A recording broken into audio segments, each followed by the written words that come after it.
Hello mga ka-Jory, papakita ko sa inyo kung gaano sila dito nagsayang ng mga gamit at habang tayo dyan ay nangangailangan ng mga gamit. At hindi talaga tayo nagsasayang tulad nila kasi hanggat kaya pa yan ng gamit na yan, ako hindi yan itatapon hanggat hindi yan nasisira. Kasi tayo, iba tayo, nasasayangan tayo sa pera. Pero sila naku, tapon lang sila talaga. At mahilig talaga sila magtatapon.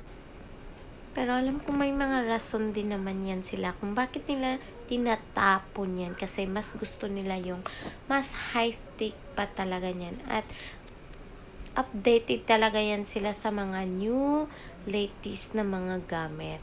At yun ang mga ka-Jory, sobrang sayang nga no kasi nagagamit pa talaga yan pero pinagtatapon lang habang tayo ay nangangailangan ng mga ganyan at nangangarap ng mga ganyang gamit na makagamit tayo ng ganyan. Kasi mas inisip natin yung, mas uunahin natin yung pangangailangan ng mga anak natin bago natin bilhin ang mga gamit na ganyang gamit na yan. Pero dito pinagtatapon lang talaga nila. Kaya ako sobrang nasasayangan talaga at gumawa ako ng paraan kung ano ang dapat kong gawin na para makatulong naman at mabigyan kayo. Kasi alam kong magagamit pa talaga yan. Nakakatulong din sa mas nangangailangan talaga.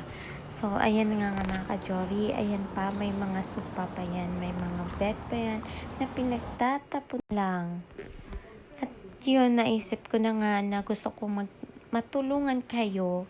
Iniipon ko yung mga gamit na binibigay at pati na din yung pamilya ng asawa ko, hindi na sila nagtatapon. At yan na nga yung lahat-lahat ng gamit. Pati na rin kami, hindi na din kami nagtatapon ng mga gamit kasi dati din ang dami kong natapon din talaga at na-realize ko na hindi tama yung mga ginagawa namin kasi mas marami pa talagang mga taong nangangailangan at nangangarap na magkagamit pero dito pinagtatapon lang. Sobrang daming blessings nila dito. Kahit mga bago pa at may mga presyo pa yan, marami din silang pinagtatapon. At buti na lang din, may Jory dito sa Korea na mahilig at may tiyagang mag-collect ng mga gamit para i-share yung mga blessings dito sa inyong lahat. At kaya ano pang inintay nyo, mag-subscribe na kayo. At baka ikaw yung isa sa mga makakuha ng gamit natin ng libre. Kaya ano pang hinintay nyo, subscribe and click the notifications for your updated to my new video.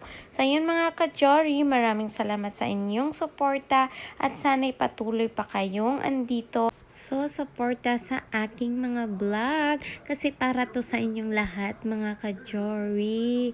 So, ayun mga ka-Jory, salamat. So, bye!